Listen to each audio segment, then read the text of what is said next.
Hello and welcome back to The Great Cricketer, brought to you by ACO, India's tech-first insurance company. Some people have been saying that the Sharjah Stadium needed insurance after a couple of interior decorators moved in the other day. Some saying Afghanistan's bowlers needed insurance because, Pez, the king is back. Long live the king. The queen is dead, but the king is back. It's been 7 hours, 1,021 days since Virat Kohli took his love away from us, but his love is back. His love is back. The king is back. The queen is dead, but the king is back. And that's the end of the show. It's been good. It's been good to do The Great Cricketer while we've been, like Ricky Ponting, using a bit of voodoo to hold off Virat equaling or surpassing. I don't fucking know. However many tons they've got, it's heaps. But yeah, Kohli did it, he goes. And we may as well jump into it, right? I mean, like... Come on. Do you want to do the scores from the match? India got heaps. Afghanistan were on the beach. And there aren't even beaches in Afghanistan. I looked it up. Landlocked. But yes, India heaps. Afghanistan, not many. And Kohli opened the batting. And Kohli, the first thing he goes is that Kohli does it. Kohli does it. And it's a good innings. Dropped on 28. Got to be said. You play great cricket, it's got to be said. I mean, there are drops and then there are fucking dollies. I mean, that's really lost his spatial awareness there, where the rope was, you know? Like, I think, you know, can I just say, Pez, patriotism dictates that we want our guy to be the best. Yeah. India wants their guy to be the best. New Zealand wants Jacob Oram to be the best. Zimbabwe have Heath Streak. Pakistan have other guys. Afghanistan have Rashid Khan. Everyone wants their guy to be the best. Can we all agree this was threes playing against an international team? It was so flat. It was so easy out there. KL Rahul scored runs.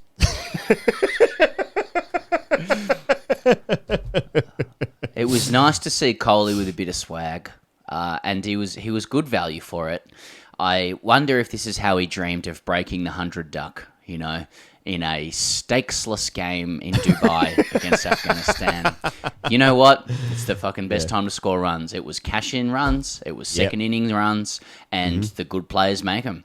And as for the knock itself, some good shots. What do you say? Oh yeah. You know, I have to say, it was, I guess the question mark over Kohli, like anyone who sort of gets into their, like, approaching their mid-30s, if they go through a slump, is like, have they lost a certain quality? Are the eyes departing them? Are you starting to get the paint out and paint them on? I never thought it was the case with Kohli. Seems to be a lot of people coming out saying they never have a problem with Kohli in the last couple of hours.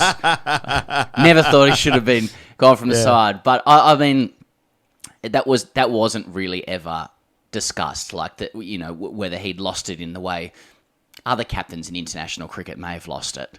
But no one wants to say. But it was nice to see that he didn't, like, inch his way to his 100 or anything like that. He boshed it all the way through. And it's just nice seeing, you know, a flourishing Virat Kohli blade, to be honest. And I thought that I thought it was pretty cool when he brought up his 100. He was laughing, you know, and he was just happy. It was the happiness of someone whose esteem is wrapped up in runs, as it is for a lot of guys at the top. And he was just happy, and he was pointing. He was with his team. He was looking at his team. It didn't seem too self-indulgent about it. And then he just continued to bosh his way on, and he got player of the match in a game where someone took 5 for 4. Mate, you could tell the class of it. Like, it was. I'm now referring to him as it. It was pure. The stroke play was all there. Execution of shots. And now Afghanistan joined the list of Scotland and Hong Kong for teams who have not been able to chase in Dubai since the birth of time, as we understand it. So there's that. But still, the quality of the stroke play, it's all there. It was. I agree, mate, with the happiness. It's just a guy who's fucking gone through it the last 1,021 days, and he was just happy, and that's just like, can't we all relate to that playing cricket? No, none of us have ever been happy playing cricket, but it's nice to see someone else try it, and runs against a Sunday Village team. Absolutely, they all count. They absolutely all count. I was actually surprised this was his first T20 I100. I wasn't aware that he'd never got one before. He guy averages 50, more than 50 in international T20. So you would have thought maybe 100 might have been on the cards at some point. But a lot of red inks, a lot of red. But almost as though the format doesn't let you explore the limits of endurance. I don't know, but yeah, some people would say that. So I guess this means Rohit Sharma will never play for India again. KL Rahul, no luck at the toss, but he scored runs. Kohli up in the batting. Is that the answer? Is that the thing? Or is it Afghanistan rolling out a force team?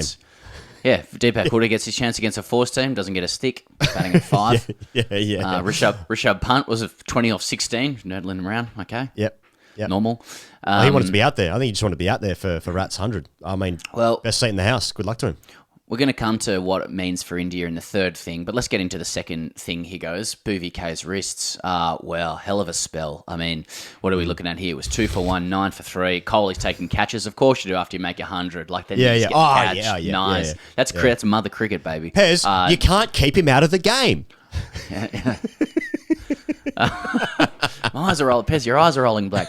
9 for 4, 20 for 5, 20 for 6. BVK swinging at miles both ways, and the swing held for quite a few overs. So, and I want to come to this with India a little bit later. Like, just all seemed to come together. I don't know what the key thing was. Was it no pressure or something? They were just blowing Afghani pads off at will. Pads were just being exploded. Deluxe, whether they were reviews that were out, not out. Just there is no like stronger commodity in cricket at the moment than the ball swinging in to somebody. You just can't deal with it in T20 cricket. It's fucking kryptonite. Superman reference. At 21 for 6 after 7 overs, the target of 213 was looking difficult. For Afghanistan, it was the game was getting away from them. And I noticed that Mujib Ar-Rahman, nude bat, nude kit. He had tape across his name there, and it might have been someone else's kit, someone else's top. Just sort of went to show where Afghanistan was, and I got to say, like, absolute full sympathy for Afghanistan in this situation. They left their emotional energy at the door. They played their grand final last night against Pakistan. They've been a part of one of the great relationships of all time, and they're going through a breakup. They're not there. They're not present. They were not present, and they were fucking the vultures came and picked at that carcass. And there's no greater vulture. I know that Virat's got his 71st international century, which is a stat I was not aware of until this game. He's equaled Ricky Ponting. Mate, Sachin's got the most. He's got 100. He's got 100 international centuries. Fucking hell. I got to say, like, that's fucking on the centuries thing, like, so, a lot of us woke up this morning like, Queen Elizabeth, brown bread, no good. And respect to the family, obviously. That was on TikTok. Titan. Yeah, Titan, 96. Brown bread. Yeah. Nice, good innings, put it in cricket terms. Now I understand it. Yeah. Seemed to be decent enough. And then this is on the trends, like on Twitter, and underneath I saw Ricky Ponting. I'm like, fuck, what's going on here? Oh, no. I can't be. I say Queen Elizabeth, Ricky Ponting, you just see that a name in the trends, like, no, click it. Oh, it's just a lot of people like trolling Ricky Ponting for being surpassed by Kohli, and then just it was like, I can assure you, Ricky Ponting wakes up this morning probably wearing Cricket Australia shorts in a nice house, and he's got a lovely family, and he's probably truly just happy for Virat. I don't know. He's just like, no, well, I'm happy with my 71. I was just saying, like, I know that happened in the game, but for me, the highlight of the game, Pez, was BVK getting, I think it might have been his 4th or 5th wicket, and it was Omarzai, who was batting 7 for Afghanistan, and he did the equivalent of, that the worst fielding drill in the history of cricket. It's not even a drill. It's when you all stand in the semicircle and someone underarms the ball to a batter, and he cross bats it to you, standing about sort of 4 to 5 meters away. That was like, this isn't a game of cricket. This is one of the worst performances I've seen by an international side in a tournament, which is a huge shout given that Hong Kong got batted for 38 in this same tournament. But at the same time, Afghanistan played their final last night, so full consideration for that. But it was it. I want to say that it kind of diminished the whole grandeur of the occasion. Just like, what the fuck is this? Do you know what I mean? Do you know what I mean? I love it. I actually think in many ways it it reveals the like the respect they had for the game before. Like it reveals how much they poured into last night. But yeah, when like Dinesh Karthik's getting a bowl and he's sniffing around for an international wicket. Exactly. Both teams are coming to the party. Both teams know what's going on. You know? Mate, none for 18. Unlucky in the end. That's right. And or he must be really good mates with KL Rahul, just sort of looking to get him into the side. KL Rahul was captaining. Yeah, just on fielding drills. I thought you were going to say the fielding drill where you're all standing in a line and someone hits the ball out to you from the stumps and there's a catcher next to them. The hitter lobs you up a catch, so a high catch, and as you're about to throw the ball into the keeper, they also hit one flat at you. So as you're trying to throw to the keeper, you've got a missile coming at you that you can't. It means you can neither concentrate on the throw nor the catch because you're trying to look after yourself. And I can't think of a time in the game where that simulates the game, where someone's actually trying to hurt you while you're throwing the ball. And invariably the throw's bad and the keeper gets upset. You drop the catch because you're fearing for your life because you can't see it. And I don't know. And everyone else is waiting in a line just going, when's it my turn? That's probably the worst for me. Yeah, well, I think that's actually in the 60 this year. They're actually introducing a Powerball, which just sort of comes onto the field, and then also a dog runs on the field as well. So there's a lot happening in that tournament. I'm looking forward to seeing that. Grade Cricket's own gimmicky T20 tournament just to actually try and solicit some private equity money from the IPL. That'd be awesome. All right, so let's get into the third thing. He goes, just making sense of India. So, I just want to say about this game, and I want to ask Indian fans out there, does this win annoy you more in any way? Because it just occurs to me, like, when it's just raw talent versus raw talent with no stakes, India are the best team since Bradman's Invincibles. Yep. In 1948. Like, cricket without stakes, India are the GOATs. They're playing against an emotionally depleted Afghanistan, and obviously ICC's rigged this schedule to ensure Kohli's 100. Of course. Does India play better without pressure? You know, and if the question is, then if you accept that's the case, then they've got to ask themselves ahead of the World Cup, you know, like, how do we remove pressure? You know, how do we become one of those like really chill teams? How does the country become chill? You know, like introduce a mandatory toke before the game for the country, a little tokey wokey. You know, like maybe that's what Modi can do. Everyone relaxes and India plays the best stuff. I also want to point out with India, they got some questions ahead of the World Cup.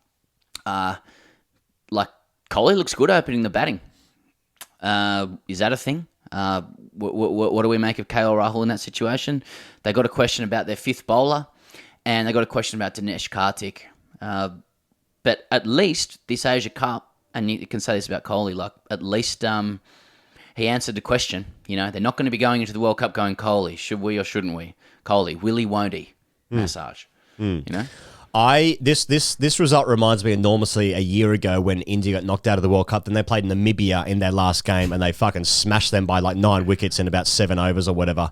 And it was like, I guess we can play sometimes. Interesting one. I feel really sorry for Arshdeep Singh, who's been asked to bowl death overs twice, and then he gets his chance against Afghanistan here. Just the 2 overs for Arshdeep Singh, one for 7. Deepak Hooda gets an over though. Dinesh Karthik. I don't know what to take away from this game. They've changed the team over, so Axar Patel plays, Ashram plays, and like I don't know what any of this means. I do think that it's like, it's incredibly hard to win tournaments away from home anywhere. Anyway, you still feel... I mean, India's always had good players. It's not just... I think just more recently that we get exposed to it because of the IPL and just technology generally. You have access to more games to watch. So you see all these good players. So you just think, like, how come it doesn't work out? But it hasn't worked out. Like, they've always had fucking great players. They've always had amazing players. We just see it more. But then they turn on like this, and it's like, well, they should never lose a game. But this generation of Indian players, like through the IPL, they get to play against like seasoned internationals all the time now. Like, I appreciate what you say about the previous generations, but I always felt like they had 3 or 4 absolute guns, world class, and then it dropped away a lot, especially when they went overseas or in high pressure situations. Whereas now it's like they've got the goats and then they've got the depth as well, but they just can't seem to find the combination, and that there just seems to be a real mental hurdle when it comes to tournament play and the expectation about winning it. And I'll be curious to see what Rahul Dravid does ahead of the World Cup, because, according to the bookies, because it's where people put their money, they're equal favourites. And, in a technical sense, they bat well in Australia, India. They have players to exploit faster, bouncier decks. They've now got 6 games against 2 teams that bowl fast, Australia and South Africa. So they're and then their 2 warm-up games are at the Gabba. So they understand they're trying to do everything they can to make sure that they're really seasoned and ready for Australian conditions. But they have their hurdle is mental, and I'll be curious to see if they do anything different to try and shake themselves from that stereotype of failing or underperforming in big tournaments, whether there's anything overt they can do, or whether it's no, let's just be patient and play good cricket and be happy, which seems to be the way you win T20 tournaments, is just to create vibes. Yeah, I mean, I agree. I mean, even in this tournament though, like there are really good players in every team. Like the final is going to be Sri Lanka and Pakistan, and they've been fucking sensational. Pakistan have got a sensational attack for Australia as well. There's 3 or 4 guys that can bowl 150 Ks. I mean, is that good? Seems pretty good. I mean, Shadab's had a really good tournament here as well. So there's spin options. Babrazan hasn't scored a run. They're making anyway. Every team has really good players. It's just that India aren't even making finals. No final 2019 World Cup final. Knocked out early of last year's T20 World Cup. Knocked out here early. It's just it's a remarkable underperforming. You feel like, given that they have probably the best players, probably. Anyway, or is it an English Premier League vibe? Like every time you watch England in the Football World Cup, all the players and they play in the biggest or close to the biggest league, and then they get against other international teams, and those teams just sort of want it. I don't know. Yeah, they're good as well. Yeah. Yeah, also good. Germany's good. Always, A lot of people want us to point out that when we potentially glorified fighting between Afghanistan and Pakistan yesterday, that it was only Afghanis doing it and not Pakistan at all. I wasn't at the ground. I haven't got the resources to journalistically verify that, but if people needed to be that, I don't know. Seemed like there was sort of 2 parties involved in it. But if people need it to be more Afghanistan than Pakistan, then if they need to win that one, if they need to win that fight, yeah. Hashtag AskTGC. He goes, thanks to Acco. This is from, I have to go closer to my computer to read this. I'm sorry. Nilesh Gaj, Indian players. Okay, seems to be a comment. Indian players too woke to win anything anymore. We needed that feistiness, that fire, that venom we saw in Afghanistan-Pakistan match yesterday. As long as that doesn't happen, Indian cricket is doomed. Now, that's a complicated point that Nilesh is making. Like, we've seen this in Australian cricket roughly 4 or 5 times. If we're a team that has nice people in it, and we don't win everything at all costs and all times, invariably the call comes out to get nastier. Yeah. To become assholes again. Yeah. And we've learned there's really no correlation at all between winning and being a prick. But we feel safer when we do that. Yeah. I don't know where India is in the fashion trend or of this, on the roller coaster of that. But I would suggest that if Rahul Dravid's your coach, you're not getting that hard edge. Like, India's come out of Ravi Shastri era.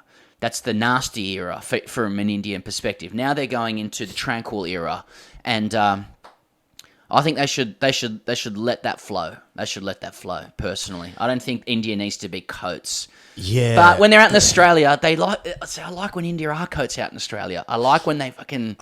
They take it to Australia. It's just they've got to play the teams. I also like when they start talking to the stump mic, saying like the networks are cheating. I like that kind of stuff. I mean, a lot of criticism around Virat Kohli, kissing the ring around his neck, which is his wedding ring, for a lot of love for Anushka, who gave him getting like perspective during this time away, you know, of what's important, and their daughter as well. And you know, a lot of people saying like, oh, I don't like him being in love with a woman. I just want him to score heaps of runs to make me feel good when I'm jerking off in the basement of my mum's house. You really took the words out of my mouth there. I'm sorry, man. I'm sorry. It's remarkable. We have a hive mind. That's exactly what I was going to say, word for word. Yes. What we really want is Virat Kohli to reflect our own anger and disenfranchisement with the world. So when he succeeds, he actually just holds a mirror up to how we feel about our lives. But instead, selfishly, he chooses to acknowledge his wife that loves him and offers him perspective in life. Damn you, Virat. Damn you, hell.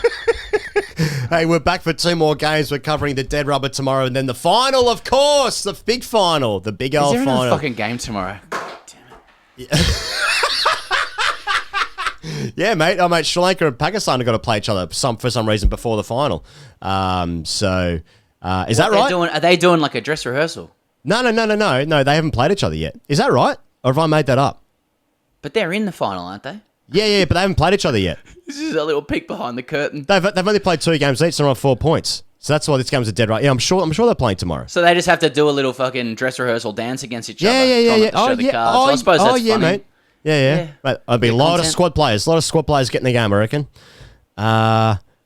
Yeah, fixtures, tomorrow, Sri Lanka, Pakistan, and then the finals, Pakistan, Sri Lanka. Does anyone want us to do that game? Gotta say. Yeah. Hey, Pez, good news as well. Both games in Dubai, so good stuff. Well, see what happens tomorrow. Maybe we'll do it, maybe we won't. I don't know. But we'll definitely do the final. See you guys later.